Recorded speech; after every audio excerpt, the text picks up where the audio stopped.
ठीक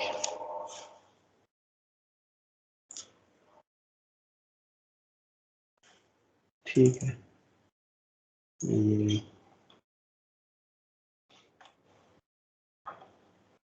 ठीक, वैसे चेक करने की कोशिश कर रहा हूँ। I'm getting messages that the recording, sorry, the quality of internet is poor, लेकिन anyways, let's see. बिस्मिल्लाहिर्रहमानिर्रहीम। हम स्टार्ट करते हैं। अगर आपको याद हो, हमने डिस्कस किया था कि हमारा कोर्स है। मैं आपको सिर्फ एक दफ़ा रिमाइंड कराता हूँ कि ये वाली किताब है कंप्यूटर आर्किटेक्चर, एक क्वांटिटेटिव अप्रोच, 6th एडिशन है। इसको हम फॉलो करेंगे। ये इसकी शक्ल है। आप इसको ऑनलाइन तलाश कर सकते हैं किताब को, अगर आपको ऑनलाइन मिल जाती है। अगर नहीं मिले तो मैं किसी जगह पे शेयर करा दूंगा, ठीक है। साथ में ये रिकमेंडेड रीडिंग है, इनको भी हम देख सकते हैं, कभी हमें कोई ना कोई फ़ायदा होगा। अगर आपको याद हो, जो हमारी डिस्कशन हुई थी उसमें हमने थोड़ा सा ऑर्गेनाइजेशन को रिव्यू किया था। हमने आर्किटेक्चर की बात की थी और हमने कहा था कि आर्किटेक्चर जो है फंक्शनल लेवल व्यू है। तो हम उस चीज़ को कैरी ऑन करते हैं। Start from where we left. तो this is like a good starting point. हमारा रिमाइंडर ये है कि हम लोगों के लिए जो इंटरेस्टिंग एरिया है वो micro architecture and IS architecture. Obviously, this is strictly speaking the architecture, लेकिन obviously we're concerned slightly with regards to our requirements coming from the top and then our capabilities which are coming from the bottom, ठीक है। क्योंकि at the end of the day, अगर मैं computer architect हूँ, computer से मेरी मुराद है chip in this context, ठीक है। अगर मैं यहाँ पे हार्डवेयर की बात कर रहा हूँ या मैं कंप्यूटर की बात कर रहा हूँ, ठीक है, तो I am talking about the processor chip. तो in context of let's say this course, unless I say otherwise, if I'm talking about computer, ठीक है, या hardware, तो मेरा what I'm really talking about is a microprocessor. This is what I'm talking about. I hope that this is clear and there should be no ambiguity. Now, ये जो end है, ये हमारा hardware है और यहाँ से हमारा, और ये हमारा obviously software है। तो एक चीज़ आपको क्लियर होनी चाहिए कि हमारी जो रिक्वायरमेंट्स होती है ना, रिक्वायरमेंट्स वो अमूमन एसेंट से आ रही होती हैं। ये मैं थोड़ी सी डिस्कशन कर रहा हूँ, ये इसकी बुनियादी, आपको बुनियादी समझ होनी चाहिए, उसको फिर आप आगे अप्रिशिएट करेंगे। और हमारी जो कैपेबिलिटी है वो यहाँ से आ रही होती है। इसका क्या मतलब है? आपको ये बात क्लियर है, नहीं क्लियर है? अगर नहीं क्लियर है वो बताएं, अगर समझ आ रही है तो भी बताएं। या आपको समझ आ रहा है कि रिक्वायरमेंट्स हमारी ऊपर से आ रही हैं और कैपेबिलिटी नीचे से आ रही है? अगर किसी को नहीं समझ आ रही तो प्लीज़ मुझे बताएं ताकि मैं ये बात क्लियर कर सकूं। समझ आ गई सर जी, क्या कह रहे हैं? आ गई समझ सर। कोई मिसाल दे सकते हैं मुझे रिक्वायरमेंट कैपेबिलिटी की? लेट्स से रिक्वायरमेंट की कोई एग्जांपल, कैपेबिलिटी की एग्जांपल। सर रिक्वायरमेंट ये है कि ऐसा कोई सर्चिंग एल्गोरिथम, कोई सर्चिंग कोड बनाए, और कैपेबिलिटी ये है कि हार्डवेयर वो हमारा परफॉर्म करेगा टास्क। ठीक है, ये आपकी बात सही होगी। रिक्वायरमेंट और वो, अब चीज़ ये होती है कि ड्राइव कौन सी चीज़ किसको कर रही होती है। मिसाल के तौर पे लेट्स से कि मैं ये कहता हूँ कि मैंने, क्योंकि हमारा जो लेट्स से हमने देखा हुआ एक माइक्रो कंट्रोलर, ठीक है, और बहुत सारे माइक्रो कंट्रोलर्स होते हैं, लेकिन लेट्स से कि हम बात करते हैं 80 मेगा 328p की। तो 80 mega 328p being a micro controller means कि उसके अंदर एक माइक्रो प्रोसेसर भी है, प्लस उस चिप के ऊपर और आर्टिफैक्ट्स भी हैं, ठीक है। तो कैन वी एग्री कि it has a micro controller? तो फर्ज करें कि मेरी रिक्वायरमेंट इस किस्म की होती है जिसके अंदर किसी किस्म के फ्लोटिंग पॉइंट ऑपरेशंस हो, ठीक है। फ्लोटिंग पॉइंट ऑपरेशन समझते हैं? किसको समझ, जिसको क्लियर नहीं है फ्लोटिंग पॉइंट ऑपरेशन, वो मुझे भी बताए, अगर if you don't know what that means, ताकि मैं भी क्लियर कर दूं। और अगर आप खामोश हैं इसका मतलब आपको पता है। सर बता जी कनीता, हाथ खड़ा किया आपने। जी कनीता, सर ये यू डोंट नो? एक्सप्लेन कर दो। जी ये फ्लोटिंग पॉइंट ऑपरेशन एक दफा प्लीज एक्सप्लेन कर दो। फ्लोटिंग पॉइंट ऑपरेशन का मतलब होता है कि रियल नंबर्स के साथ हम डील कर रहे हैं, ठीक है, रियल नंबर्स। रियल नंबर्स का मतलब है कि नॉट इंटीजर्स, लेकिन इंटीजर्स आर रियल नंबर्स, लेकिन let's say you want to deal with these kinds of numbers.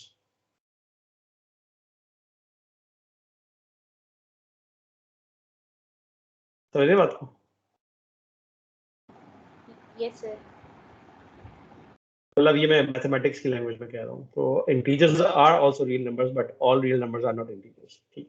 तो लेट्स से कि मैं माइक्रो कंट्रोलर इस्तेमाल कर रहा हूँ 80 मेगा 328p, ठीक है, ये मेरा जो हमने आर्डिनो इस्तेमाल की थी। तो is that a good platform for real numbers, अगर मैंने रियल नंबर्स इस्तेमाल करने? बाय द वे कनीता को तो नहीं पता था, किया, बाकी सब लोगों को पता है कि रियल नंबर है। रियल नंबर का मतलब क्या है? What does, sorry, floating point का ये पता है? फ्लोटिंग पॉइंट कहते क्यों है इसको हम लोग? किसी को आइडिया है? Why do we call this floating point? नहीं? चलो मैं आपको बाद में एक्सप्लेन कर दूंगा कि इसको फ्लोटिंग पॉइंट क्यों कहते हैं, लेकिन let's say we stick to this context discussion right now. So if मैं कोई ऐसा काम कर रहा हूँ जिसके अंदर ये जो वैल्यूज हैं मैंने इग्नोर नहीं कर सकता, these are important values for me, ठीक है। तो Kanita, is the 80 mega 328p a good platform for us or a bad platform for us if I want to work with real numbers?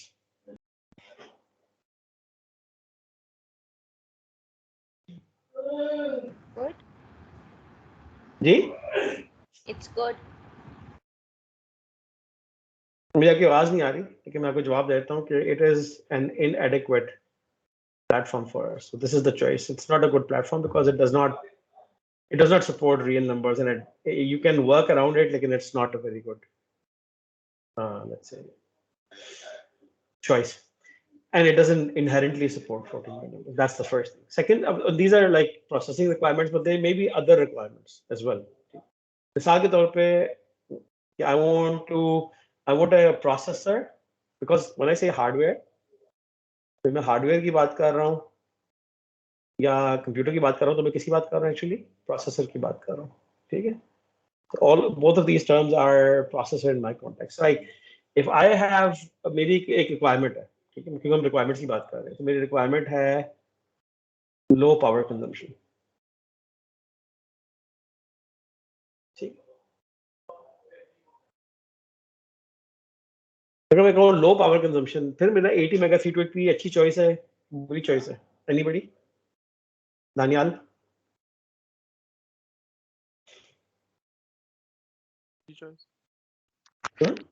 Sir yes. Ashif कुछ कह? Yes, it's a good choice if I'm saying low power consumption. That time my requirement is a low power consumption, then this is a good choice. अगर मैं ये कहता हूँ कि low power consumption, high performance, let's say cell phone को run करने के लिए, फिर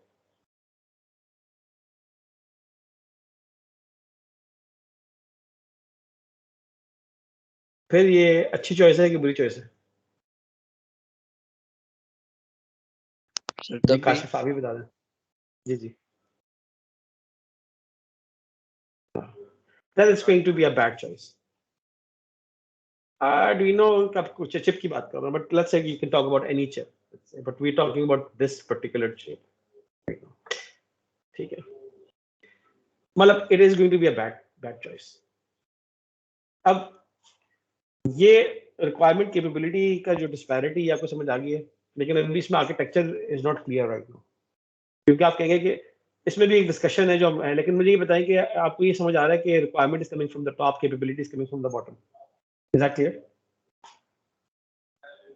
हाँ या नहीं बता सकते हैं? Yes sir clear. Reach clear? अब ये तो हमने जो एग्जांपल्स दी हैं उसके अंदर तो हमने एग्जांपल्स दी थी हार्डवेयर बने हुए। अब लेट्स से कि हार्डवेयर एग्जिस्ट ही नहीं करता, ठीक। सो हमने एक्चुअली हार्डवेयर डिजाइन करना, so we want to design hardware, ठीक। यानी मैंने एक प्रोसेसर डिजाइन करना, यानी कि कोई हार्डवेयर भी एग्जिस्ट नहीं करता, ठीक है, लेकिन फिर भी मेरे पास कुछ आइडिया होगा, ठीक है, तो कि मैं जो हार्डवेयर डिजाइन कर रहा हूँ वो किस किस्म की प्रॉब्लम को सॉल्व करने के लिए बना रहा हूँ। जब भी आप एक नया किस्म का प्रोसेसर डिजाइन करते हैं, एक नया जनरेशन हो या एक नया प्रोसेसर ऑल टुगेदर हो, then you should have an idea of what kind of computing you want to do. अगर आपको इसका आइडिया नहीं है, then you can not make an effective hardware, because actually जब आर्किटेक्ट हम कहते हैं कि कोई शख्स जो है वो कंप्यूटर आर्किटेक्ट है, यानी कि is designing a processor, that means कि the processor does not exist, right? I hope we can agree on that. So when you go about, you start about designing a processor, obviously if the first thing you should have an understanding of should be the requirements. आपको requirements पता होनी चाहिए कि आप किस किस्म की problem को सॉल्व कर रहे हैं, ठीक है? तो इमेजिन करें कि आप एक मैं बताता हूँ, आप सेल फोन के लिए एक प्रोसेसर बनाना चाहते हैं, ठीक है, and not just a cell phone, you want it for a smartphone, ठीक? तो immediately आपकी जो requirements हैं, मेरे साथ फॉलो कर रहे हैं ना, रिक्वायरमेंट्स से कंस्ट्रेंट्स आ रही हैं कुछ, because of the requirements, so there are some constraints, let's put the red in constraints. Foray constraints क्या नजर आ रही होंगी आपको?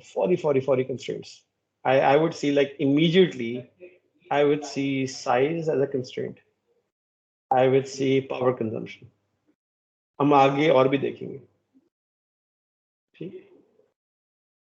तो and let's say heat dissipation भी होगी. heat dissipation समझते हैं नहीं समझते? क्लियर है नहीं क्लियर? कर मुझे फॉलो कर रहे हैं कि नहीं कर रहे? अगर आपको प्रॉब्लम हो रही है तो मुझे आप रोक के बताएं कि मुझे समझ नहीं आ रही. कंस्ट्रेंट्स, मोहम्मद मुबीन हाजिर है? जी सर. कंस्ट्रेंट्स किसे कहते हैं? What does constraints mean? Sir restrictions जो होती हैं, जी रिस्ट्रिक्शंस जो होती हैं आपके ऊपर, एक लेट्स सपोज थोड़ा क्लियर करेंगे? मुझे आपकी आवाज बिल्कुल क्लियर नहीं हुई. मतलब की बात कर मिसाल रहे दें. हैं. कंस्ट्रेंट एक अगर लफ्ज आपने है ना, साइज कंस्ट्रेंट. देखा तो what does this word mean, constraints? Size लिखा हो, जी तो साइज की एक लिमिट होगी. जब हम साइज की बात करेंगे तो इसके ऊपर एक कंस्ट्रेंट लग गया है size लिमिट्स का. कह लें, लिमिट्स, ठीक है, लिमिट्स कह लें, रिस्ट्रिक्शंस कह लें, ठीक है. Now these are coming from this requirement that this has to be part of a smartphone. एक और भी कंस्ट्रेंट इसमें होगी, वो ये होगी कि जी कंप्यूटेशनल पावर, ठीक है. ऑब्वियसली अगर मैं स्मार्टफोन बना रहा हूँ जो कि एक उसके साथ एसोसिएटेड जीपीयू भी शायद होगा और वो डिस्प्ले करेगा ऑन स्क्रीन, तो मुझे कंप्यूटेशनल कैपेबिलिटी भी चाहिए, ठीक है.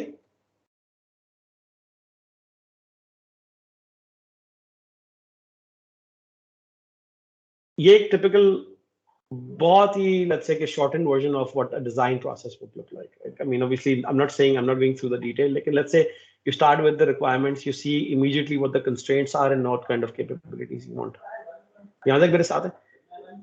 Now, आपके पास जो हार्डवेयर अवेलेबल होगा और जो आपके पास कैपेबिलिटी है, क्योंकि ऑब्वियसली आप कैपेबिलिटी जो कि इंडस्ट्री में एग्जिस्ट करती है उसको तो एक्सीड नहीं कर सकते ना, ठीक है, लेकिन capability comes at a cost, ठीक है. तो अब ये जो है ना, यिंग यांग है आपस में. तो अगर आप कैपेबिलिटी ऊपर हो रही है, कॉस्ट नीचे कॉस्ट क्या हो रही है?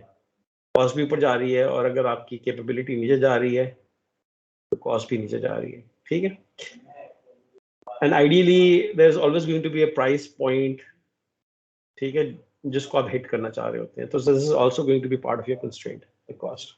ये आपको आएगी क्लाइंट से. यहाँ तक मेरे साथ फॉलो कर रहे हैं? अब मुझे कोई बताएगा, मुतीब फॉलो कर रहे हैं कि नहीं कर रहे? मुतीब आमिर. Yes sir. अब ये बताएं, आर्किटेक्चर आपके ख्याल में कहाँ है, उसका रोल क्या है? As an what is my role as an architect? या if I am an architect, if somebody is an architect, what is इससे देयर? लिंक करना जी सर, रिक्वायरमेंट्स और वो कैपेबिलिटीज को आपस में लिंक करना.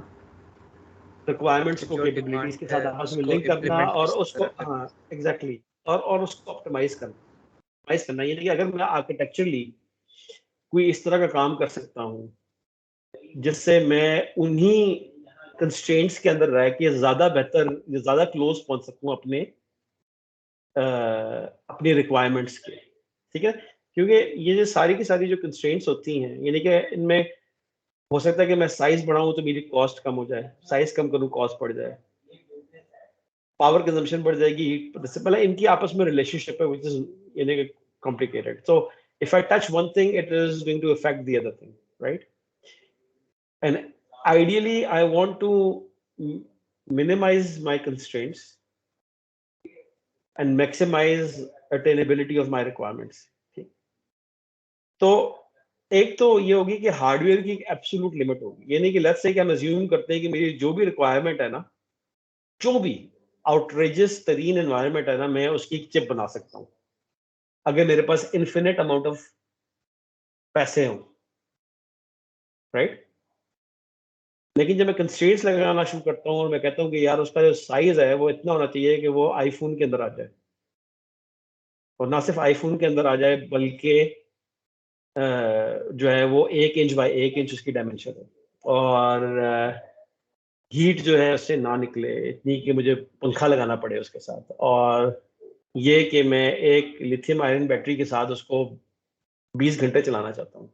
So when you start adding all of these things, तो आपको क्या करना पड़ता है, और हम ये देखेंगे कि आपको फिर आर्किटेक्चरली ऐसे काम करने पड़ते हैं। और ये ज्यादा एक्सप्लेन मैं अभी सिर्फ आपको I am just laying the ground work just to get you an idea कि what is the area that you working. और अमूमन तौर पे आपके पास रिक्वायरमेंट्स होती हैं, आपको पता होता है कि आपकी कंस्ट्रेंट्स क्या हैं, तो आप क्या करते हैं कि आर्किटेक्चर से काम स्टार्ट करते हैं, और आर्किटेक्चर जब आप बनाना शुरू करते हैं उससे फिर आप नीचे जाते हैं, you go down and from the micro architecture you have an idea कि ji what kind of circuitry and what kind of hardware it is going to look like, ठीक है। लेकिन अगर फर्ज करें कि जी लेट्स से साइज की बात कर लेते हो, आप कहते हैं कि जी जो मैंने आर्किटेक्चर यानी कि जो मैं रिक्वायरमेंट सारी पूरी कर रहा हूँ इस आर्किटेक्चर के मुताबिक मेरा जो है वो साइज जो है वो मैच नहीं कर रहा, तो ना उसमें एक तरीका है, या तो मैं देखूंगा कि भाई माइक्रो इलेक्ट्रॉनिक्स के अंदर क्या एडवांसमेंट्स हुई हैं और मैं कितना छोटा कर सकता हूँ उसको, और लेट्स से कि मैं उसकी लिमिट को भी रीच कर लेता हूँ, उसकी जो कैपेबिलिटी है उसको रीच करता हूँ, उसके बाद मैं आर्किटेक्चरली काफी सारे ऐसे काम कर सकता हूँ जिससे मैं अपने साइज को स्मॉल कर सकूँ, ठीक है। और ये हमें आजकल लेट्स से कि they are pretty stable problems, इतनी मुश्किल प्रॉब्लम्स नहीं है, लेकिन चीजें कि नई किस्म की प्रॉब्लम्स आ रही हैं, नई किस्म की सिचुएशंस आ रही हैं। मिसाल के तौर पे मेरे पास इस तरह की प्रॉब्लम, एक रिक्वायरमेंट ये है ना, मेरे पास एक और रिक्वायरमेंट भी आ सकती है, वो है रिलायबिलिटी की रिक्वायरमेंट। अब ये एक बड़ी डिफरेंट किस्म की, इसके भी एग्जांपल भी हम देखेंगे, एक दो केस स्टडीज भी करेंगे। लेट्स से कि मेरे पास एक रिक्वायरमेंट आती है जो कि रिलायबिलिटी है कि I want it to be this much reliable, और उसके कोई ना कोई मेट्रिसेस एंड फैक्टर्स हो सकते हैं जो कहे कि रिलायबिलिटी के इन इन इन इन पैरामीटर्स को ये मैच करे। तो हो सकता है कि कंप्यूटेशनली मैं ऊपर नीचे नहीं जा रहा, मेरी जो कोर रिक्वायरमेंट्स ऊपर नीचे नहीं है, लेकिन रिलायबिलिटी को अचीव करने के लिए मुझे आर्किटेक्चरली कुछ चीजें करनी पड़ी, ठीक है। तो this is basically our playing ground. Now हम लोग इस कोर्स में कोई आर्किटेक्चर डिजाइन नहीं करेंगे, ठीक है, लेकिन इस कोर्स में हम ये देखेंगे कि किस तरह से मुख्तलिफ आर्किटेक्चरल सोल्यूशन से या आर्किटेक्चरल इंटरवेंशन ने इस एरिया में इस चीज को फैसिलिटेट किया है कि हम मिसाल के तौर पे अपनी स्पीड को बढ़ा सकें आर्किटेक्चरली, अपनी कंप्यूटेशनल कैपेबिलिटी को बढ़ा सकें, अपनी रिलायबिलिटी को बढ़ा सकें, वगैरह वगैरह। लेकिन all of this is being done without increasing our cost on hardware and without so minimal increase in hardware cost and minimal compromise on requirements, right? अगर मैं एक ऐसा आर्किटेक्चर लेआउट करूं, ठीक है, इसकी इस तरह से मिसाल ले रहे हैं कि आपको मैं ये कहूं कि मेरे घर बनाना है प्लॉट पे, मेरे पास इतना जमीन है, इतनी ईंटें, इतना लोहा, इतना सरिया, ठीक है। तो रिक्वायरमेंट्स में तो ये मेरे पास है, मेरे पास कैपेबिलिटी कैपेसिटी है मेरी, राइट, कैपेसिटी है।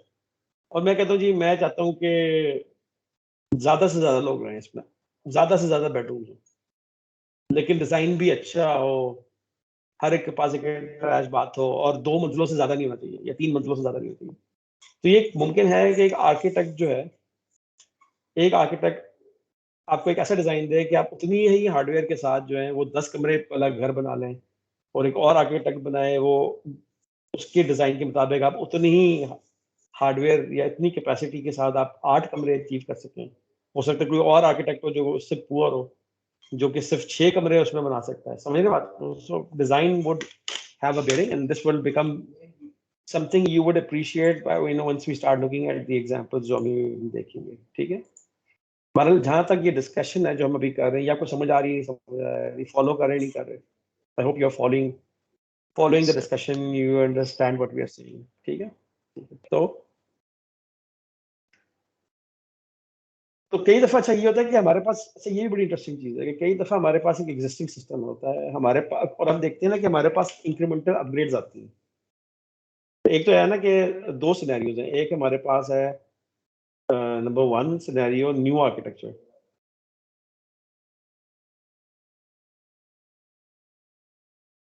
ठीक है, और दूसरा सिनेरियो क्या है, इंक्रीमेंटल अपग्रेड।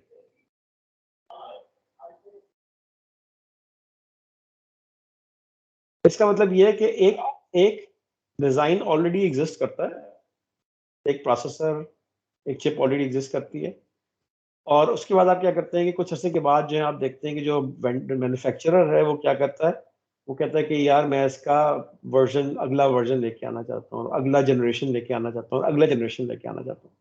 तो ये जो अगला जनरेशन लेके आना चाहते हैं उसमें वो क्या चाह रहे होते हैं कि उसमें क्या क्या कर रहे होते हैं, जो इंक्रीमेंटल अपग्रेड है ये क्या टारगेट्स अचीव कर रहे होते हैं, कोई बता सकता है आपके जहन में? अगर मेरे पास ऑलरेडी एक चिप मौजूद है और मैं एक इंक्रीमेंटल अपग्रेड करना चाह रहा हूँ, I'm doing an upgraded version of a new version of a chip, new generation, new model. Processor वाकई स्पीड बढ़ सकती है उसमें, जी क्या? इसमें प्रोसेसर नहीं, ये की स्पीड बढ़ is सकती है। that may be that's very specific and it's not always the case. अमूमन जो उसमें आप और भी बताइएगा। सबसे पहले तो ये होता है कि अगर इसके अंदर कोई बग्स हैं या लेट्स से बग्स हैं या कोई लिमिटेशन है जो आइडेंटिफाई हुई हैं, आपने एक सर वो वर्जन निकाला, वो आपने तो डेली अपडेट्स में भी हो जाएंगे ना, अपडेट हो जाएंगे। नहीं, तो आपकी this is a very good starting point why you want to have an incremental upgrade. आप जब स्पीड की बात करते हैं ना, speed is very, let me just say this, speed is very over hyped actually. अगर आप आर्किटेक्चर की बात करें, speed is not a huge issue for us, raw speed. लेकिन प्रॉब्लम क्या होगी कि उसमें बग्स हैं, लिमिटेशंस हैं, प्रॉब्लम्स हैं। अगर आप अपग्रेड कर, देखिए if you have a product and it is working fine, right, और आप कहते हैं तो आपके पास वो प्रोडक्ट पड़ी हुई है ना, आपने डिजाइन की हुई है, आप उसकी डिजाइन एंड मैन्युफैक्चरिंग प्रोसेस से गुजर चुके हैं, आप वो मास प्रोड्यूस हो रही है, राइट। तो why do I want to come up with a new product if my product is selling? ठीक है, तो if I can identify some major shortcomings or major limitations, then it would make sense कि I would say कि I'm going to go for an upgrade, right? I may go for an upgrade which is going to remove those problems. Then we'll look at a case study for this thing. ठीक है? Does that satisfy you? Yes sir. एक और चीज हो सकती है, वो ये हो सकती है कि चेंजिंग रिक्वायरमेंट्स। अब देखिए, आपको मैंने स्पीड की आपने बात की थी, मैंने इसको कहा था कि वो इतना खाली, मतलब requirement may be speed, but let's say changing requirements.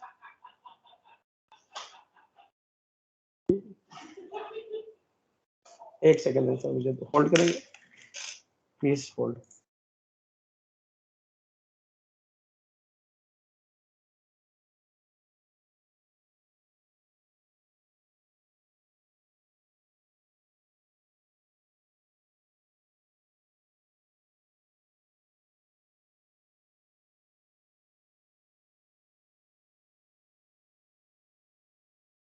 Ji sir, आपको आ रहा है? तो no, the requirement may be changing and the changing requirement may be speed, may be something else. अच्छा, अमूमन तौर पे ये होता है कि अगर वो रिक्वायरमेंट बहुत ज़्यादा चेंज हो रही है, फिर तो हम ये कहेंगे कि ऑल टुगेदर एक और प्रोडक्ट देखो, हो सकता है वो प्रोडक्ट एग्जिस्ट करती है, हो सकता है वो प्रोडक्ट एग्जिस्ट नहीं करती। ठीक, दानियाल आवाज़ आ रही मेरी? अभी बेहतर Yes, है, sir. आपका मैसेज मैंने भी देखा है। मैं रिकॉर्ड कर रहा हूँ, मैंने पिछली भी रिकॉर्डिंग अपलोड कर ली थी। I will recorded, sorry, uploaded hopefully by tomorrow all of the lectures, so hopefully you'll be able to hear it अभी। ठीक है, तो now if आपकी अगर requirements drastically change हो रही हैं, then it would make sense कि आप ये कहें कि हम all together एक नई चिप की तरफ जाते हैं या एक नई चिप डिजाइन करते हैं। लेकिन आपकी incremental upgrade होता है, वो ये है कि minimal changes and requirements बढ़ती जा रही है। इसी तरह से अगर आप थोड़ा बहुत फॉलो करते हो, लेट्स से कि अगर आप माइक्रो प्रोसेसर्स को फॉलो करते हैं, माइक्रो प्रोसेसर कह रहा हूँ, सॉरी, सेल फोन देखते हो, तो आप देखते होंगे कि सेल फोन में जो है वो हमारे पास जो माइक्रो कंट्रोलर्स इस्तेमाल हो रहे हैं, या माइक्रो प्रोसेसर ज़्यादा रखना चाहिए, कौन से हैं? किसी को पता है कौन सी सबसे ज़्यादा मशहूर कंपनी है?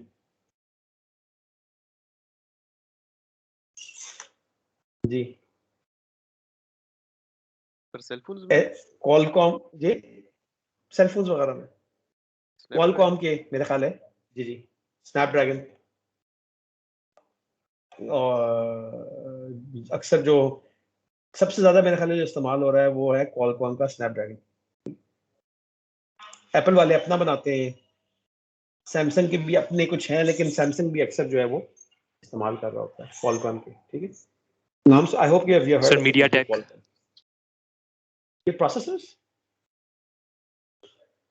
Yes sir. let's say maybe, yeah, sure, but let's say कि if you look at Qualcomm Snapdragon, ये एक एम या दो एम नहीं, लेकिन कि स्नैपड्रैगन प्रोसेसर है। अगर आप पुराना सेल फोन उठाएं, थोड़ा सा 5 साल पहले चले जाएं और 10 साल में, एक second, late me just Google this thing. Qualcomm Snapdragon, आपको शेयर कर जनरेशंस। ठीक है, ये ड्रैग कर लेता हूँ, if you can see this। ठीक, अच्छा, अब अगर आप गौर करें कि ये हमारे पास ये जनरेशन है, ठीक है, लेट्स से हम सीरीज 7 के अंदर या सीरीज 8 में जाते हैं। ठीक है, तो आई वुड से कि these are like major upgrades, 2 series, 4 series, 6 series, 7 series, 8 series, और ये जो है ये इंक्रीमेंटल अपग्रेड्स हैं यहाँ से लेके यहाँ तक। अगर आप देखें, अगर मैं 8 सीरीज में जाऊँ, अब इसमें ये देखेंगे, इसमें जो चेंजेस आती है ना, वो बड़ी, दे आर नॉट ड्रास्टिक, लेकिन वो अक्सर ये होगा कि हम लोग इस किस्म की हिच है, इस किस्म की ग्लिच है, इस किस्म की शॉर्ट कमिंग है, इस किस्म की प्रॉब्लम्स हैं, पावर कंजम्पशन ज़्यादा हो जाती है वगैरह वगैरह, उन चीज़ों को सॉल्व कर रहे होते हैं। ठीक, तो इस किस्म की प्रॉब्लम्स के अंदर भी जो है ना, वो आर्किटेक्चर जो है वो बड़ा इंपॉर्टेंट है।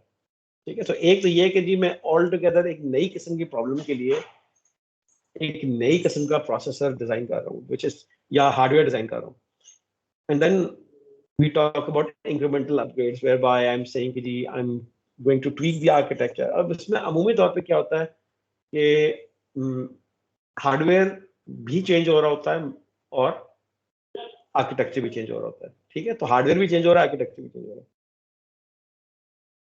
तो एक चीज क्लियर होनी चाहिए कि, बल्कि मैं इससे आगे जाता हूँ, मेरा ख्याल है मैं इसको छोड़ रहा हूँ, मैं इस पे आता हूँ, तो I M jumping a bit. ठीक, अब ये जो ग्राफ है अगर आप देख रहे हैं, ठीक है, you know what this graph is about, किसी को आइडिया है? एक तो उसमें मान लीजिए जो इंटरेस्टिंग पीरियड है ना, वो ये है, late me just go back here. ठीक है, तो इससे मैं थोड़ा एक्सप्लेन करता हूँ, ये पीरियड और ये पीरियड। ठीक है, इसमें आप देखें कि we are starting off with a 22 megahertz,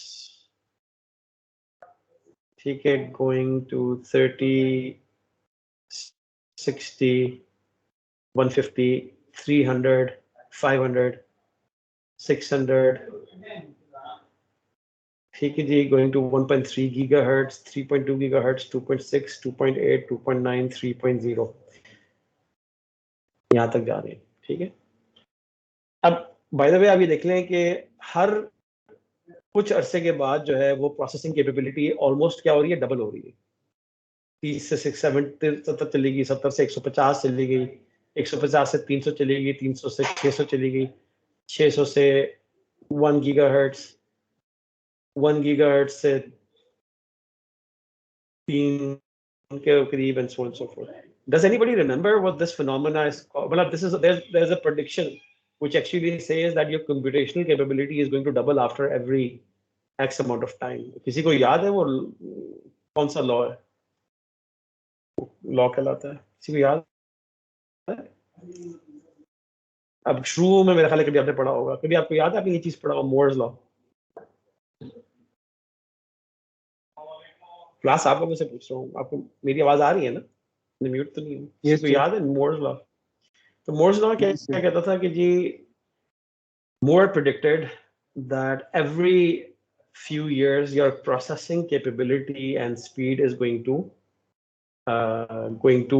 double. ठीक है, और उसके बाद एक और चीज भी उसने कहते हैं कि जो ट्रांजिस्टर डेंसिटी है, या इसमें इम्प्लाइड था कि जो ट्रांजिस्टर डेंसिटी है वो भी आपकी डबल होगी। ट्रांजिस्टर डेंसिटी का मतलब ये है कि मेरे पास ये चिप है और इस चिप में मेरे पास 1 मिलियन ट्रांजिस्टर्स हैं, तो उतनी एरिया में मेरे पास कुछ अर्से बाद 2 मिलियन ट्रांजिस्टर्स होंगे। यानी कि मेरी जो मैन्युफैक्चरिंग ऑफ द हार्डवेयर है वो इतनी इंप्रूव करेगी कि I will be able to fit in more transistors in the same landscape, real estate वाला। फिर उसके उतने ही एक अरसे के बाद जो है मैं अपना ट्रांजिस्टर्स जो हैं वो उतनी ही मैं 4 गुना उसमें ट्रांजिस्टर डाल सकूंगा, फिर 8 गुना डाल सकूंगा, और मतलब प्रोसेसिंग के पैसे स्पीड के लिहाज से जो है ये हमारा था, और ट्रांजिस्टर डेंसिटी जो है वो क्या प्रेडिक्शन थी कि डबल हो, and this was true, this was actually happening. अगर आप यहाँ से देखें यहाँ तक जाए ना, इस पॉइंट तक, तो ये हमारा हो रहा था, तो मोर्स लॉ वाज स्टैंडिंग। ठीक है, अब अगर आप याद करें मैंने पीछे आपको बात कर रहा था वो ये है कि अगर मैंने अपग्रेड करना है, ठीक है, लेट्स से स्पीड की आपने बात की है ना, मुबीन आपने स्पीड की बात की थी, मेरा ख्याल मुबीन आपने की थी। Yes, sir. तो इट वुड मेक सेंस कि मैं हर कुछ साल के बाद आर्किटेक्चर को कुछ भी ना करूं, आर्किटेक्चर छेड़ूं ही ना, और मैं उसी आर्किटेक्चर को री इम्प्लीमेंट कर दूं on a newer version of hardware, right?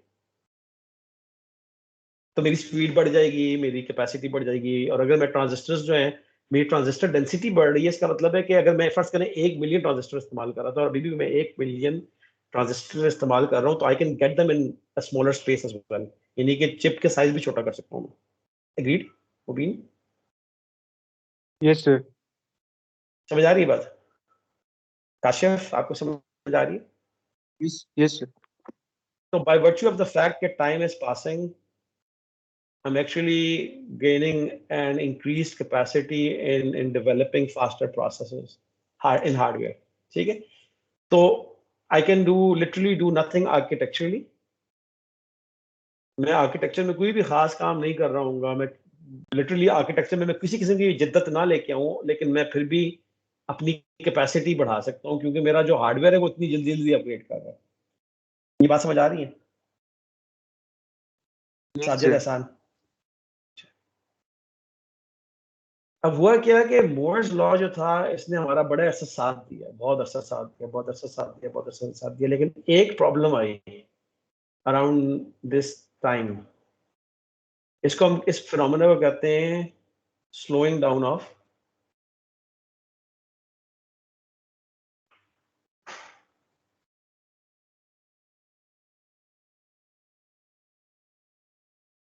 ठीक है, slowing down off Moore's law. तो आप गौर करें कि consistently 52% per year increase in capacity जिस तरह से मोर ने प्रेडिक्ट की थी, लेकिन after at this approximately time period this fell down to 22 और it is still going down. ठीक है, सो ये अभी भी जो है ना, ये देखेंगे, अब गौर करें कि ये पेपर ऑफ कर रही है, मेरे पास कोई लेटेस्ट ग्राफ हो, ये 2012 तक का है, अगर हम इस तरह का ग्राफ जाएं तो ये now it's going like this, ठीक है। So we are let's say close to 13% a year almost, ठीक है। तो प्रॉब्लम नजर आ रही है आपको? What is the problem? What is the problem with time as we are moving ahead into 2021? What is the problem? Sir materials की वजह से भी हो सकती है। नहीं, वो मैं वजह नहीं पूछ रहा, मैं बात कर रहा हूँ एज अ एंड प्रोडक्ट के। I am not talking about the reason. We can talk about the reason and I can explain to you the reason. लेकिन मेरे पास एक सिचुएशन ये थी कि मेरा जो हार्डवेयर था फॉर वट एवर रीजन, ठीक है, वो इफेक्टिवली अपनी कैपेबिलिटी और कैपेसिटी को डबल कर रहा था एवरी 2 years, या 1.5 गुना उसमें इजाफा हो रहा था। 1.5 गुना नहीं, यानी कि हर 2 साल बाद जो है वो डबल हो रही थी, ठीक है, एफर्टलेसली। तो मुझे अपग्रेड करने के लिए, मुझे अपनी कैपेसिटी बढ़ाने के लिए कोई खास मेहनत नहीं करनी पड़ रही थी। ये क्लियर है एज एन आर्किटेक्ट?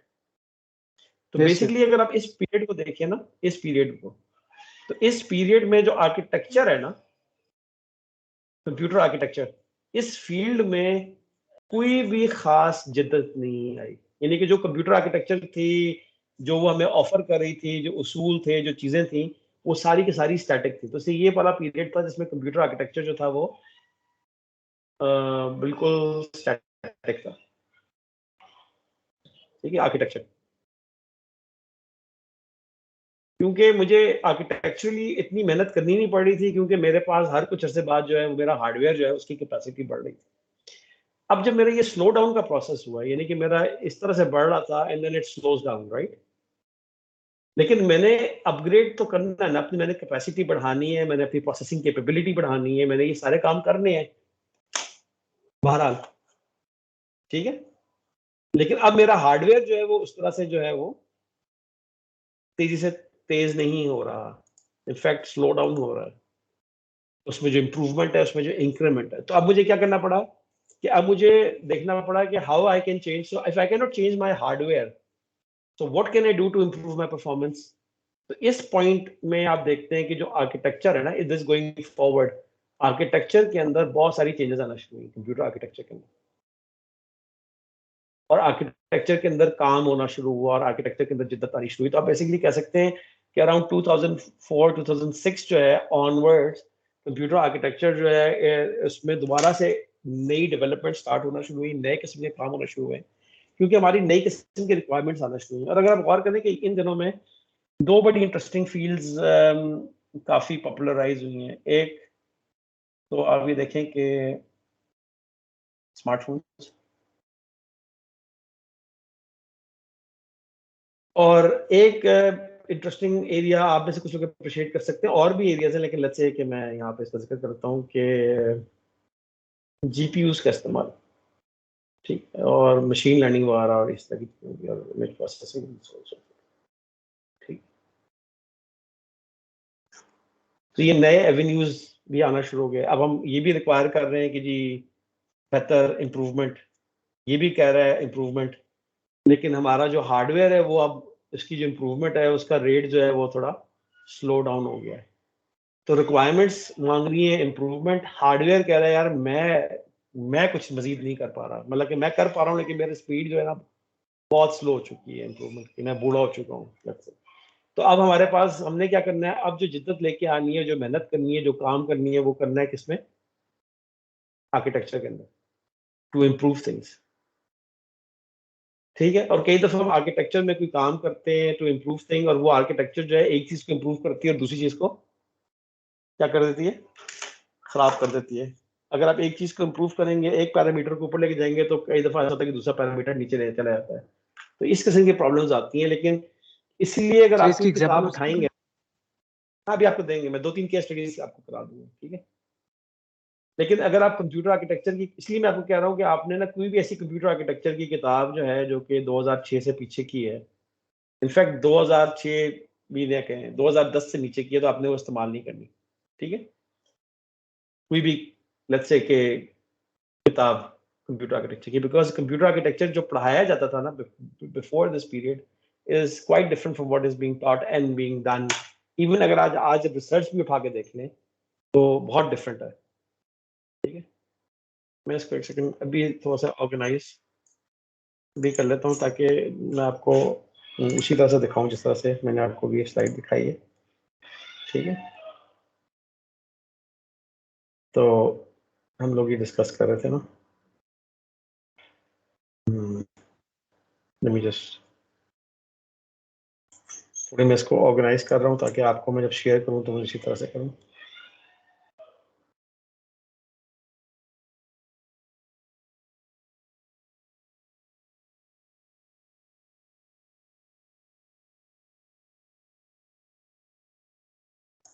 ठीक है,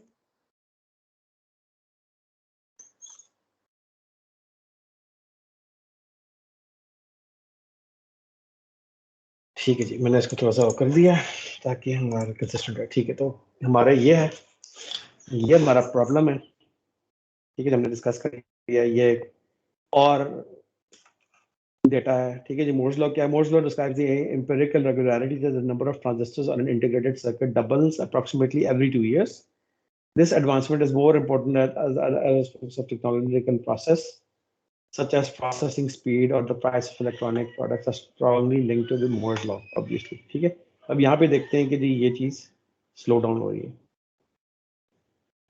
अच्छा, बाय द वे एक आप देखा ना कि ये इंटरेस्टिंग आप पॉइंट देख रहे हैं, जो ये पॉइंट यहाँ पे किया हुआ है, मूव टू मल्टी प्रोसेसर, ठीक है। जब तक हमारा प्रोसेसर जो था वो अपनी कैपेसिटी को डबल कर रहा था तो हम देख रहे थे कि हम सिंगल प्रोसेसर इस्तेमाल कर रहे थे। जब यहाँ पे आके हमें एहसास हुआ कि हमारा जो प्रोसेसर है वो अपनी कैपेसिटी जो है वो डबल नहीं कर पा रहा, तो हमने क्या यहाँ पे देखते हैं कि around this point in time we see a movement towards using multi processors, यानी कि multiple cores in a single chip, ठीक है, मल्टी कोर। और बाय द वे अगर मैं मल्टी कोर की बात करूं तो मल्टी कोर भी बेसिकली एक आर्किटेक्चरल सॉल्यूशन है ना, अगर आप गौर करें। This is not a hardware solution, मतलब ऑब्वियसली इसकी मैनिफेस्टेशन इन हार्डवेयर है, इसको मैं इंप्लीमेंट हार्डवेयर में करूंगा, लेकिन it's not a hardware improvement. Let you just you give you an idea कि मेरे पास लेट्स से कि एक टेक्नोलॉजी है that gives me 10 million transistors on a chip of a certain size at a certain frequency, let's say 3 gigahertz, ठीक है। अगर मैं इसी टेक्नोलॉजी को इस्तेमाल करके इसको इस तरह से ऑर्गेनाइज करता हूँ आर्किटेक्चरली कि मेरे पास एक प्रोसेसिंग कोर हो, उसके बजाय मेरे पास इस चिप के अंदर 4 प्रोसेसिंग कोर हो, तो this is actually an architectural improvement, ठीक है।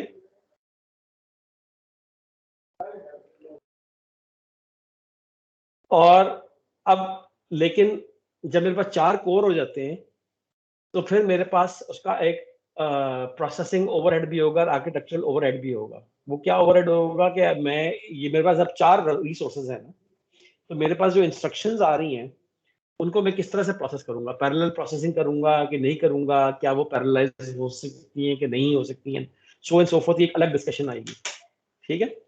ये बात समझ आ रही है आपको?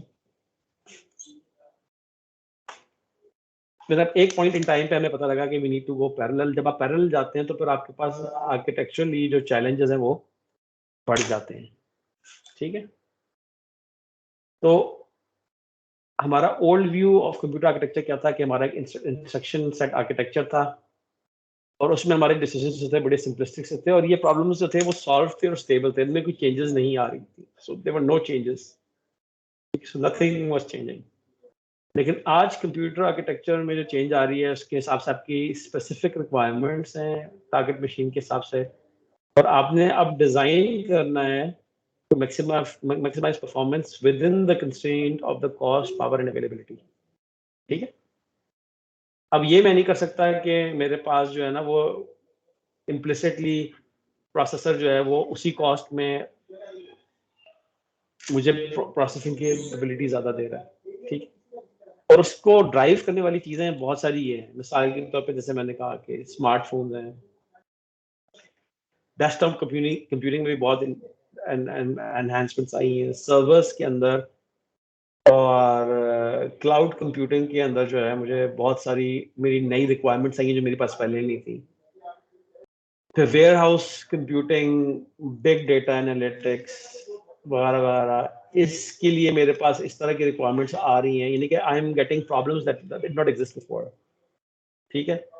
फिर इवन एम्बेडेड सिस्टम्स के अंदर हमारे पास जब देख रहे हैं कि कुछ हमारे पास नई रिक्वायरमेंट्स आ रही हैं जो हमारे पास पहले नहीं थी, ठीक है? तो ये तमाम की तमाम चेंजिंग लैंडस्केप है, न्यू रिक्वायरमेंट्स हैं, इन सबको मैंने क्या करना है, ऑप्टिमाइज करना है। और अनफॉर्चुनेटली मेरे पास जो एक शेल्टर था, एक नेस्ट था, सेफ्टी नेट था कि मेरे जो प्रोसेसिंग कैपेबिलिटी है, मुझे ये यकीन था कि हर 2 साल के बाद वो डबल हो जाएगी, साइज हाफ हो जाएगा। तो ये जो गारंटी थी जब से मेरे पास खत्म हुई है, तो अब मैंने डिजाइन के अंदर जो है आर्किटेक्चर के अंदर ज्यादा से ज्यादा जिद्दत लेके आनी है, ठीक है? ये प्लीज क्लास समझ आ रही है, नहीं समझ आ रही है? अगर इस वक्त कोई सवाल है तो मुझे बताएं इस पॉइंट तक। समझ आ रही है। Does make sense? समझ आ रही है? ठीक है, चलो ये क्लियर है, कोई क्वेश्चन नहीं है इसमें?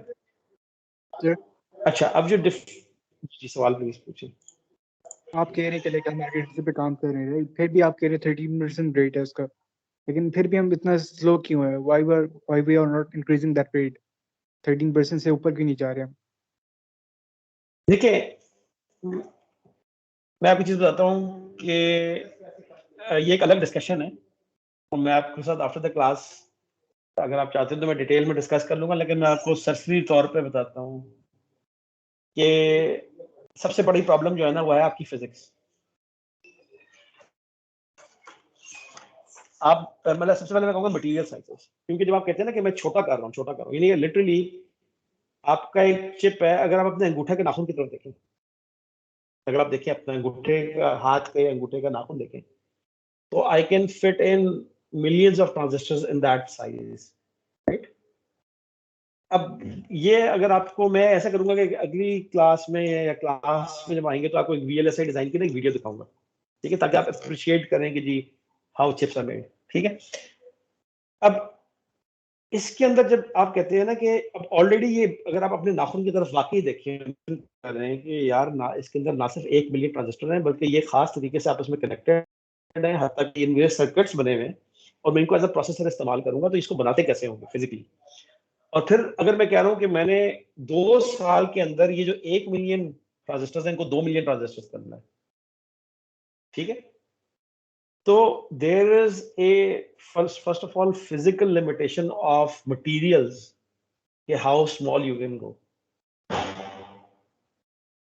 ये बात क्लियर है? फिर मटेरियल्स जो हैं वो कौन कौन से मटेरियल्स होंगे? मटेरियल्स जो हैं वो इंटरकनेक्ट्स भी हैं, मटेरियल्स जो हैं वो ट्रांजिस्टर्स themselves भी हैं। तो मिसाल के तौर पे ये है कि आपकी जो इंटरकनेक्शंस हैं, जो लेट्स से उनकी आपस में वायरिंग है, वायरिंग तो नहीं होती है सच, लेकिन लेट्स से कि वो आपस में उनकी वायरिंग है, तो वो वायरिंग भी क्या होगी?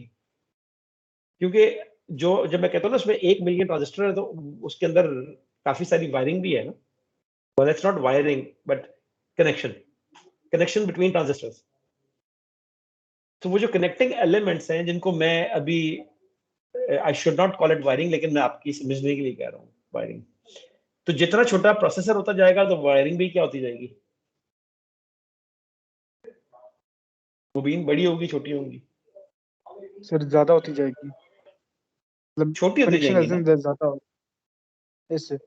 लेकिन उनका साइज क्या होगा? अगर मैं कह रहा हूँ कि मैं उतनी ही साइज के अंदर, मैं उतनी ही साइज में जहाँ 1 मिलियन ट्रांजिस्टर था मैं 2 मिलियन ट्रांजिस्टर लगा रहा हूँ, तो उसकी तादाद भी बढ़ जाएगी, लेकिन उनका साइज क्या होगा आपका? यानी एक यूनिट साइज क्या होगा? यानी एक ट्रांजिस्टर दूसरी ट्रांजिस्टर से कनेक्टेड है, and the unit of whatever the connection is, let's say the wire between, ठीक है, तो उसका क्रॉस सेक्शन एरिया भी तो हाफ हो रहा होगा ना?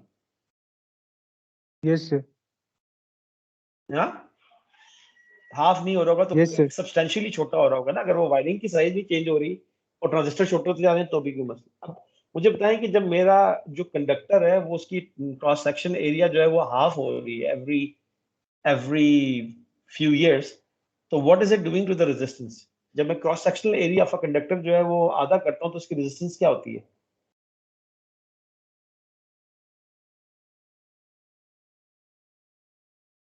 सब्सटेंशियली बढ़ जाती है। This is 101 electronics. ये क्लियर है कनीता, आपको समझ आ रही है? Yes, sir. मोटी तार की रेजिस्टेंस कम होती है कि पतली तार की आपस में मुकाबले में रिलेटिवली? पतली तार। पतली तार की रेजिस्टेंस कम होती है। हाँ जी हमजा, आप बताएं।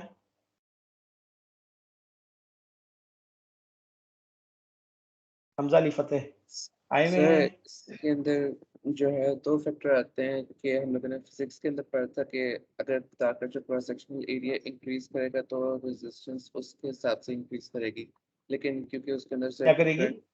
रेजिस्टेंस जो है इंक्रीज करती है जब हमारे पास लेंथ इंक्रीज होती है, लेकिन जैसे एरिया होगा तो एरिया आपकी के इंक्रीज होने से रेजिस्टेंस डिक्रीज करेगी, तो पतली तार की जो रेजिस्टेंस है मैं लेंथ वो की बात ज्यादा नहीं कर रहा, मैं इसकी क्रॉस सेक्शनल एरिया की बात कर रहा हूँ। क्रॉस पतली सेक्शनल तार की एरिया बढ़ने से पतली तार की रेजिस्टेंस कम होती है, तो पतली रेजिस्टेंस तार कम की हो ज्यादा जाएगी। होती है, पतली तार की ज्यादा होगी रेजिस्टेंस। गलत कह रहे हैं। रेजिस्टेंस ज्यादा होगी। जितनी तार पतली होगी उसकी रेजिस्टेंस ज्यादा होगी, जितनी तार मोटी होगी उसकी रेजिस्टेंस कम होगी। ठीक है, this is very very very basic electric circuits.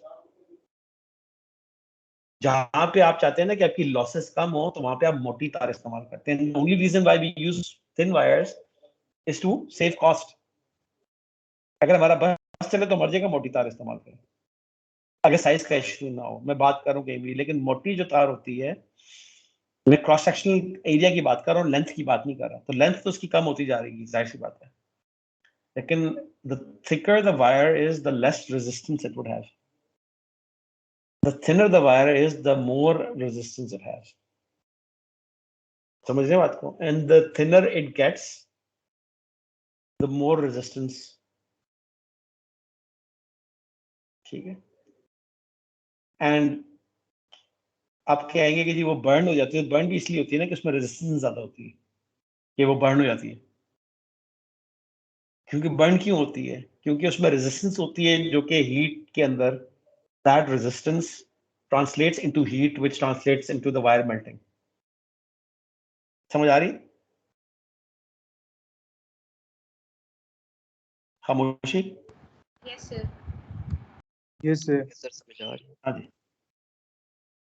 तो आपको फिर इस तरह के इश्यूज आना शुरू होते हैं, रेजिस्टेंस के इश्यूज आते हैं। फिर रेजिस्टेंस की मतलब है आपको ड्राइव करने के लिए करंट ज़्यादा चाहिए। फिर आपकी हीट डिसिपेशन हो रही है, तो हीट डिसिपेशन जो है वो इतना बड़ा प्रॉब्लम है कि आपको कोई इस तरह का चीज़ चाहिए जिससे आप उस हीट को रिमूव कर सकें फ्रॉम द प्रोसेसर। अब फिर अगर आप कंप्यूटर बना रहे हैं, लाइक डेस्कटॉप कंप्यूटर बना रहे हैं, तो उसके अंदर तो आप इन मसलों को सॉल्व कर सकते हैं कि जी आप कहेंगे जी हम इस तरह की कूलिंग कर रहे हैं, उस तरह की कूलिंग कर रहे हैं, वाटर कूलिंग कर रहे हैं। अगर मैं कहता हूँ कि जी मैंने सेल फोन के ऊपर करना है, उसके ऊपर हीट सिंक भी नहीं लगा होगा, ठीक है, उसके ऊपर कूलिंग तो बहुत दूर की बात है, तो फिर मुझे क्या करना पड़ेगा? तो इस किस्म के जो इश्यूज हैं, ठीक है, these are basically limitations of the physics and the limitations of hardware. Even ये चीज है कि एक मटेरियल को कितना छोटा कर सकते हैं। अगर मैं कहता हूं कि मैं इसको इनडेफिनेटली छोटा कर सकता हूं, तो फिर मैं एक पॉइंट पे होगा कि आप कहेंगे कि ये ट्रांजिस्टर जो है उसकी क्रॉस सेक्शन जो है वो किसके बराबर है? मॉलिक्यूल के बराबर है कि एटम के बराबर होगी? How small can you get actually? मतलब this is going to stop. I mean it's inevitable कि there is going to be a point where you will not be able to go smaller for sure until as long as आप silicon on silicon processor की बात कर रहे हैं, right? Silicon based processors की बात कर रहे हैं, तो एक ऐसा पॉइंट आएगा जिस पे आप कहेंगे कि हम इससे नीचे नहीं जा सकते for sure. You have to understand that there's a limit to how small you can go. Until and unless you have a complete paradigm shift and आप कोई टेक्नोलॉजी की और आ जाती है, ठीक है? जैसे ग्राफीन है, तो ग्राफीन का आइडिया है? Does anybody know graphene? Graphene का नाम सुना है आपने?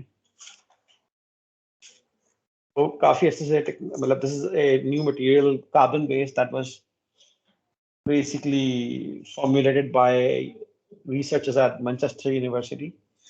तो वो ग्राफीन पे काम कर रहे हैं. They want to produce processors based on graphene, that material. Okay, so this is going to be a paradigm shift in manufacturing of hardware. So it's not silicon based processors, right?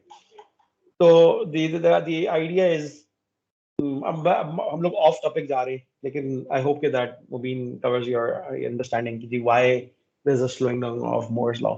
And let's concentrate on architecture and we can have this discussion and outside class. ठीक है? तो अब मैं improvements करना चाहता हूँ और मैं मसाइल को हल करना चाहता हूँ, ठीक है? लेकिन मैं एक चीज है कि हमें ना लेयर्स के दरमियान एज एन आर्किटेक्ट हमें थोड़ा बहुत ऊपर का भी आइडिया होना चाहिए, हमें हार्डवेयर के भी आइडिया होना चाहिए. तो ये हम यहाँ पे ये डिस्कस करेंगे. As long as everything is going well, not knowing what happens in the underlying layer is not a problem. लेकिन अगर आपको स्पीड बढ़ानी है या आपके प्रोग्राम में बग्स आ रहे हैं और आप चाहते हैं वो बग्स ना आए, या आप प्रोग्राम चला रहे हैं और आपकी जो बैटरी है वो बहुत ज्यादा तेजी से कंज्यूम हो रही है, अगर इस किस्म के मसले आ रहे हैं और आप कहते हैं कि I want to upgrade the architecture to solve the problem of speed या solve the problem of errors या solve the problem of power consumption, यानी कि इनमें से कोई प्रॉब्लम मैं सॉल्व करना चाहता हूं, तो या मेरा हार्डवेयर इतना कॉम्प्लिकेटेड है कि उसके लिए सॉफ्टवेयर बनाना जो है वो बहुत प्रॉब्लमेटिक है, ठीक है? या the hardware I've designed is too slow because it does not provide right primitives to the software. इस तरह की जो प्रॉब्लम्स हैं इनको सॉल्व करने के लिए मुझे किस चीज़ की ज़रूरत है? मुझे I should have an understanding of the capacity of the hardware and what I can do with it. ठीक है? So if you want to design a much more efficient and high performance system, what do you do? ठीक है? These are some of the questions जो हम answer करते हैं, ठीक है? तो इसके लिए आपको क्या चाहिए होता है कि अंडरस्टैंडिंग चाहिए how the hardware is working, how the software is working, and how you will bridge the gap between them. ठीक? तो हाँ जी, तो आज हम एक देखते हैं, हमारे पास टाइम है, एक केस स्टडी देखेंगे तो आपको थोड़ा सा आइडिया हो जाएगा, ठीक है? तो और हम ये देखते हैं कि हमारे पास फिर मूवमेंट क्या आई कि हमारे पास सिंगल कोर प्रोसेसर्स होते थे. सिंगल कोर प्रोसेसर से हम लोग मूव किए टुवर्ड्स मल्टी कोर प्रोसेसर्स, ठीक है? 2 to 10 कोर्स, फिर हमारे पास इस तरह के हैं जिसके अंदर 10 से 100 कोर्स हैं, फिर हमारे पास GPUs ये हैं जिनमें thousands of cores हैं, and then we have even FPGAs, and इसमें हमने आइडेंटिफाई किए हैं कि we can get parallelism of a different level. ये हम सब चीजें डिटेल में डिस्कस करेंगे, ठीक है? इनफैक्ट आपको जो चीज ध्यान में रखनी चाहिए, मैं इन स्लाइड्स को थोड़ा सा मॉडिफाई करूंगा, स्ट्रीमलाइन करूंगा, फिर आपके साथ शेयर करूंगा, ठीक है? फ्लिंक्स टैक्सोनॉमी के मुताबिक जो है, फ्लिंग के मुताबिक कि हमारे पास बेसिकली इस किस्म के सॉल्यूशंस हैं जो हम अप्रोच कर सकते हैं. एक है हमारे पास single instruction stream and single data stream वाले कंप्यूटर्स, ठीक है? ये हमने देखे हुए हैं. आपको मैं बल्कि चलें यहाँ से स्टार्ट करता हूँ.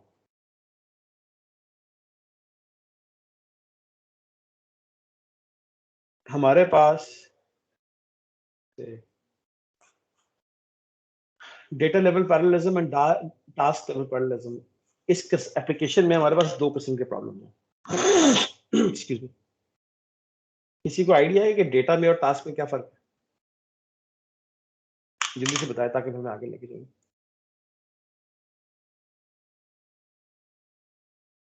जी साजिद हसन, डेटा पैरेललिज्म और टास्क पैरेललिज्म क्या चीज है आपके ख्याल में? Sir no idea. No idea? Kashif Jalal, आज आपकी पहली क्लास है, कोई आइडिया है? No sir. पैरेललिज्म का आइडिया है आपको? What does it mean?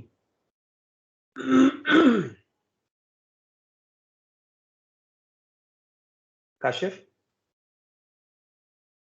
Parallelism क्या होता है जी? No sir. पैरेलल का पता है क्या होता है? पैरेलल का यस सर। क्या होता है? पैरेलल क्या होता है? एक दूसरे के सामने एक पैरेलल प्रोसेसिंग किसे कहते हैं आपके ख्याल में? सर दो प्रोसेसेस का एक साथ होना। एक साथ चलना। Yes sir. अच्छा, प्रोसेसर में हम कहते हैं प्रोसेस का एक साथ चलना, उसका क्या मतलब है आपके ख्याल में?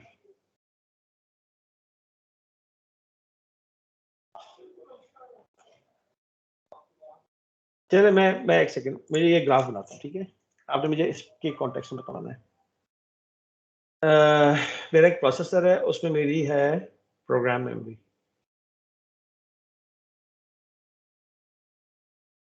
ये मेरी क्या है? प्रोग्राम मेमोरी है, ठीक? मेरा एक ELU और CU, इसको मैं रेड बॉक्स में डाल दो,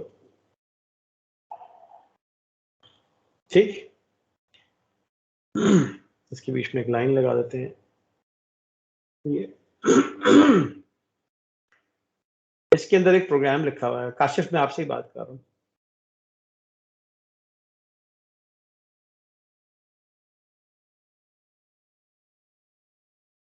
एक प्रोग्राम लिखा हुआ है। अब काशिफ मुझे बताएंगे कि क्या हो रहा होता है। लेट्स से कि अगर मैं स्टार्ट करूं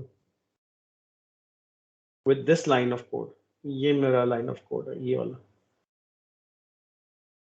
तो क्या होगा? मतलब मेरा प्रोग्राम की एग्जीक्यूशन कैसे स्टार्ट होगी? काशिफ, सर पहले CPU पहले लाइन ऑफ कोड को मिलेगा। पहले लाइन पे प्रोग्राम काउंटर होगा हमारे पास, वो पॉइंट कर रहा है, वो क्या करेगा? इंस्ट्रक्शन रजिस्टर के अंदर इसको डालेगा, ठीक है? और फिर वो क्या करेगा? CU डालेगा और ALU क्या करेगा? उसको ALU क्या करेगा? प्रोसेस करेगा। हम्म? प्रोसेस करेगा। मतलब वो सारा पूरा Execute फेच, करेगा। आपको याद है फेच एग्जीक्यूट? जी जी, फेच एग्जीक्यूट साइकिल याद है आपको? सही है, सर भूला हुआ थोड़ा। भूला हुआ है। वो एग्जीक्यूट करेगा और उसके बाद वो क्या करेगा? अगले वाले को एग्जीक्यूट करेगा, फिर अगले वाले को एग्जीक्यूट करेगा, फिर अगले वाले को एग्जीक्यूट करेगा। याद है ना? इस तरह की चीजें हमने कुछ की भी है पहले कभी, कि नहीं याद आ रही? समझाइए बात को मैं क्या कह रहा हूँ? इसको एग्जीक्यूट करेगा, फिर इसको एग्जीक्यूट करेगा, फिर इसको एग्जीक्यूट करेगा और इसको एग्जीक्यूट करेगा, and so on and so forth. ये बात समझ आ रही है आपको? बारी बारी ये सारे एग्जीक्यूट हो रहे हैं। Yes Kashif? Yes sir. Yes. In fact एक पाइपलाइन बनती है, ठीक है? आपने कंप्यूटर ऑर्गेनाइजेशन में भी पढ़ा हुआ है, क्योंकि जो एक एग्जीक्यूशन है वो कई साइकिल्स में होती है। तो पहली बारी जब इंस्ट्रक्शन एग्जीक्यूट हो रही होगी, उस वक्त जब इसका स्टेज 1 क्लियर होगा, इसका स्टेज 2 स्टार्ट हो जाएगा, फिर इसका जब स्टेज 1 क्लियर होगा तो इसका स्टेज 2 क्लियर हो जाएगा, वगैरह वगैरह। कुछ याद है इस तरह की चीज? आपने शायद ऑर्गेनाइजेशन में की हुई भी हो, पाइपलाइनिंग वाली की हुई है? समझ आ रहा है? Yes sir. अच्छा, ये समझ आ गई बात। तो ये है इसमें जी, सिंगल थ्रेड है, ये सिंगल टास्क।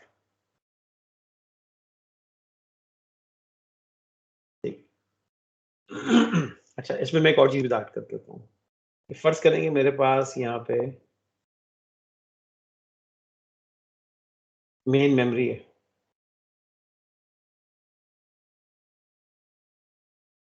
ठीक है? और कभी कभी मेरा प्रोग्राम जो है वो मेन मेमोरी से डेटा उठाता है, तो कभी कभी मेरा प्रोग्राम जो है वो मेन मेमोरी में डेटा राइट करता है। मेरा आवाज आ रही है मेरी आपको? Yes sir.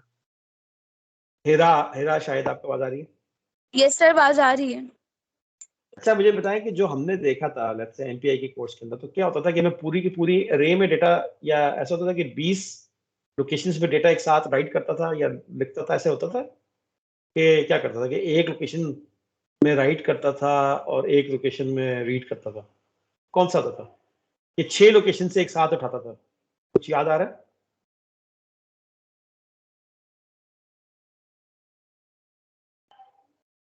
बेटा हेरा, मेमोरी के ऑपरेशंस याद है हम लोग करते थे? लोड, स्टोर, जी सर, एटसेट्रा। एक लोकेशन से रीड करता था और एक एक वक्त से में, राइट करता। लेकिन मल्टीपल लोकेशंस तो नहीं करता था ना? ऐसा तो नहीं था ना कि मैं यहाँ से लेके यहाँ तक जितना डेटा पड़ा है उठा के मैं किसी जगह डाल दूँ? ऐसा तो नहीं करते थे ना हम लोग? नहीं सर। ठीक है, तो ये क्या है? Single task, single data. ठीक है, at one time it can execute one task and at one time it can write 1 unit of data or read 1 unit of data. यहाँ तक क्लियर है? यस ठीक सर। है, अब फर्ज करें कि जी मेरे पास और कोर्स आ जाते हैं, मल्टीपल कोर्स। ठीक, ALU, CU, ALU, CU। अब आपको पता है कि प्रॉब्लम क्या आ रही है? अगर मेरे पास एक प्रोग्राम मेमोरी है और मैं चाह रहा हूं कि मैं अपनी स्पीड डबल करूं by virtue of the fact कि मेरे पास 3 कोर्स हैं, तो ये प्रॉब्लम इतना स्ट्रेट फॉरवर्ड नहीं है, क्योंकि या तो मेरे पास ये हो कि मेरे पास कोई तरीका हो, क्योंकि ये देखिए जब मैं कोड लिखा होता है ना एक सीक्वेंस में, तो अक्सर क्या होता है कि जो यहाँ पे हो रहा है ये जो चीज़ है वो इस पे डिपेंड कर रही है। ठीक है, और ये जो चीज़ है वो इस पे डिपेंड कर रही है, और हो सकता है कि यहाँ पे जो काम हो रहा है वो इस पे ये वाला इस पे डिपेंड कर रहा हो और ये वाला इस पे डिपेंड कर रहा हो। ऐसा होता है ना कोड लिखने में? समझ आ रही है बात को? जो कोड आप खुद एक प्रोग्राम लिखती हैं और एक सीक्वेंस में लिखती हैं, एक तरतीब में लिखती हैं, तो उसकी तरतीब की एक वजह होती है, क्योंकि आपको पता होता है कि अगर मैं a प्लस बी करूंगी, c is equal to a plus B and d is equal to x plus y और z is equal to c plus d, let's say, तो there's a sequence and there's a dependency, right? Now this thing depends on this thing for the correct answer. So how will I make sure that I am going to run this system in parallel? So this becomes a management overhead. ये problem किसको समझ नहीं आई? अगर नहीं समझ आई तो please मुझे बताएं। समझ आया कि नहीं समझ आया कि मैं प्रॉब्लम क्या कह रहा हूँ, कि प्रॉब्लम क्या है? ये मैं एक मिसाल दे रहा हूँ। कनीता आपको समझ आ रही है? मैं implicitly just because I have multiple cores does not mean that I can immediately parallelize or have concurrent execution. मैं एक साथ इनको एग्जीक्यूट नहीं कर सकता, मुझे कुछ उसके अलावा भी करना पड़ेगा। दानियाल समझ आ रही है आपको? यस सर आ रही। समझ आ रही है? हमजा समझ आ रही है आपको? Yes sir. समझ आ रही है? ठीक है, इसमें फिर इस किस्म की सॉल्यूशंस हो सकते हैं कि मैं कहूँ कि मेरे हर कोर के साथ एक प्रोग्राम मेमोरी जो है वो एसोसिएटेड हो। इसका मतलब ये है कि जो भी इस सिस्टम को इस्तेमाल कर रहा है वो इस तरह का कोड लिखे कि इस एक कोर के लिए अलग कोड लिखे, दूसरे कोर के लिए अलग कोड लिखे। लेकिन फर्ज करें कि मेरे पास एक ही प्रोग्राम है, हमजा गौर करें, मैं एक प्रोग्राम चलाना चाहता हूँ और मैं चाहता हूँ कि उसका कुछ पार्ट जो है वो, कुछ मॉड्यूल जो है वो मैं उनको अलग चला सकता हूँ, वो ये वाला कोर करे, ये दूसरा कोर करे, लेकिन at the end of the day I want all of this information together and I want it to come together to solve one problem. ठीक है, so these are different kinds of dimensions. अभी मैं इनका किसी problem का जवाब नहीं दे रहा, किसी मसले का हल नहीं दे रहा, किसी प्रॉब्लम को सॉल्व नहीं कर रहा हूँ, लेकिन I just want you to appreciate कि just because I am increasing the number of cores does not mean immediately my speed is going to double. It only tells me that I will have to have some kind of management, some kind of oversight, some kind of architectural system that allows me to use multiple cores at the same time. तो मुझे सिर्फ ये बताएं मुबीन, आप बताएं कि can you appreciate, या आप समझ सकते हैं कि मेरे पास मल्टीपल कोर्स हो, इससे ये नहीं होगा कि इम्प्लिसिटली मेरी स्पीड डबल हो जाएगी. Yes sir. तो हमारे पास फिर एक्चुअली हमने जब हम बात करते हैं ना कि हमने प्रॉब्लम को सॉल्व करनी है, तो हम आइडेंटिफाई करते हैं कि हमारे पास मुख्तलिफ किस्म के पैरेललिज्म एग्जिस्ट करते हैं. ठीक है, मुख्तलिफ किस्म के. तो जब हम यहाँ पे बात कर रहे थे ना, coming back to the slide, कि हमारे पास डेटा लेवल पैरेललिज्म है और टास्क लेवल पैरेललिज्म है. ठीक है, तो टास्क लेवल पैरेललिज्म ये है कि I am able to process an execution, I have the capacity to process multiple tasks at the same time. ठीक है, तो इस केस में अगर मेरे पास 3 कोर्स हैं, let's say if I've got 3 cores, ठीक है, इस पर्टिकुलर केस में तो थियोरेटिकली मैं 3 टास्क्स, ठीक है, eight the same time execute कर सकता हूं ना. उसके साथ जो मैनेजमेंट एसोसिएटेड है उसको बाद में देखेंगे, लेकिन क्योंकि मेरे पास 3 कोर्स हैं तो मैं 3 टास्क को साइमल्टेनियसली एग्जीक्यूट कर सकता हूं. ठीक है, clear to be? Yes sir. Khwaja साहब आपको समझा रही है? दानिया ख्वाजा,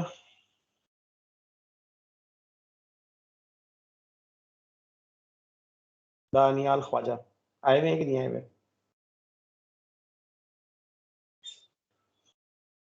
कि अगर आए हुए तो मुझे मैसेज छोड़ दें. I feel that you are not here. Mariam but are you available? आवाज आ रही है आपको मेरी मरियम?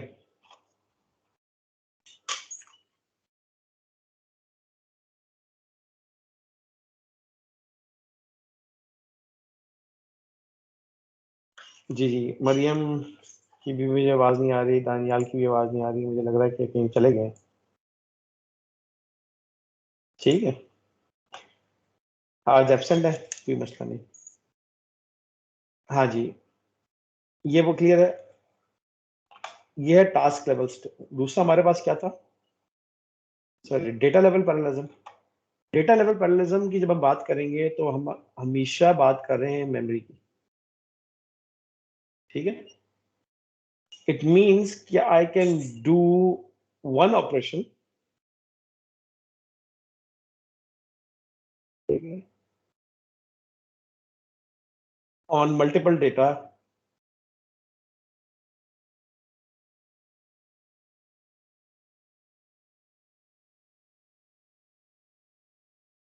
In parallel. ठीक है, ये पैराडाइम आपको समझ आ गया. ये 2 डिफरेंट पैराडाइम है. Multiple tasks at the same time, multiple data eight the same time, and this can be a different thing. इसकी मैं एक मिसाल दूं कि लेट्स से कि मेरे पास एक मैट्रिक्स है,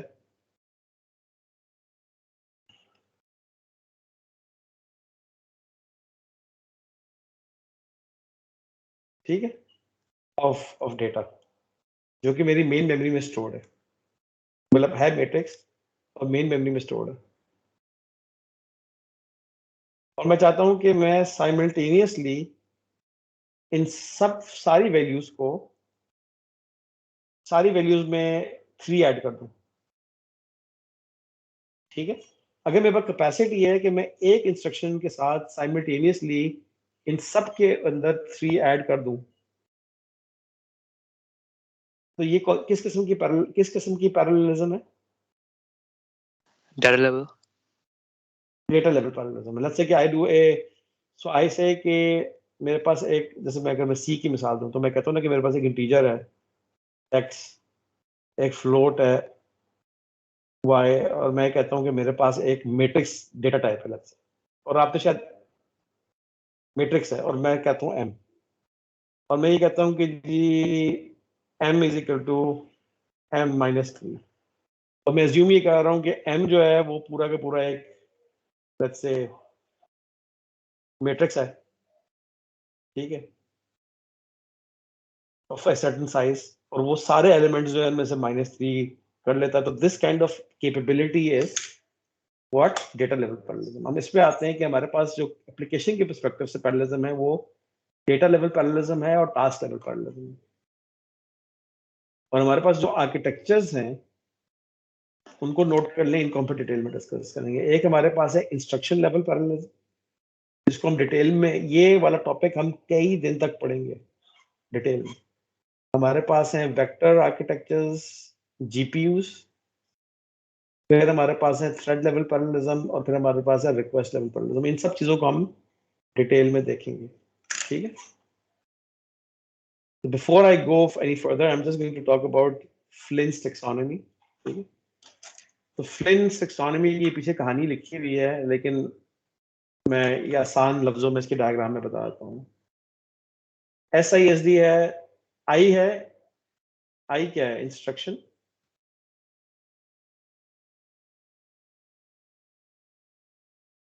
और D है डेटा, ठीक है। S है सिंगल और M है मल्टीपल, ठीक है। तो SISD क्या है? Single instruction single data. एक प्रोसेसर है, एक मेरी प्रोग्राम मेमोरी है, एक मेरा डेटा है। मल्टीपल इंस्ट्रक्शन सिंगल डेटा, इसका क्या मतलब है कि I can execute multiple instructions at the same time, लेकिन I can only get one unit of data from my memory, ठीक है। सिंगल इंस्ट्रक्शन मल्टीपल डेटा, इसका मतलब है कि I can only have one instruction running at one time, लेकिन one instruction can access multiple points of data simultaneously.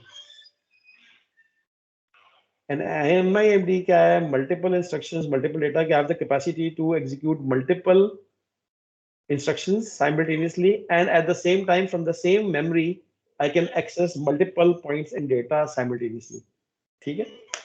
तो आज इसको हम डिटेल में अगली क्लास में, हमारी थर्सडे को है, उसको डिस्कस करेंगे, और हम अगली क्लास में केस स्टडीज करेंगे ताकि आपको ये समझ आए कि आर्किटेक्चर प्रॉब्लम। लेकिन SISD, MISD, SIMD, MIMD समझ आ गया? जी सर, Yes, आ sir. गया। जी class, Yes, sir. Yes, sir. चलो ठीक है, आज Yes, इस पर sir. खत्म करते हैं। मरियम भट्ट और दानियाल ख्वाजा, आपको मेरी आवाज आ रही है? चलो ठीक है, नहीं आ रही इसका मतलब है आप, यू नॉट। दानियाल तो मौजूद थे, उनको मेरी आवाज पहले नहीं आ रही थी, पता नहीं कहाँ गया। ठीक है, चलो ठीक है, थैंक यू क्लास, बहुत शुक्रिया। फिर परसों जी थर्सडे सर। को हमारी फेस टू फेस, जी थर्सडे को हमारी फेस टू फेस क्लास है। Yes sir. Yes, sir. तो आपने कुछ पूछा? नहीं बस मैंने कुछ नहीं पूछा, ठीक है। आप बीच में आपसे सवाल पूछा था, आपका जवाब नहीं आ रहा था, खामोशी थी आपकी तरफ से। 5 मिनट पहले सर मैं आपसे आपकी सवाल आवाज़ पूछा था। एक्चुअली ऑन एंड ऑफ होती है। चले, आपने मुझे बताया भी था। चले, मैं let's see, ji I guess शायद मेरे कनेक्शन में मसला है या पॉसिबली ये भी मसला है कि क्योंकि हम लोग we are required to now conduct the classes from the university, तो यहाँ पे जो इंटरनेट है वो थोड़ा सा पैची है। This could have been, you know, reason.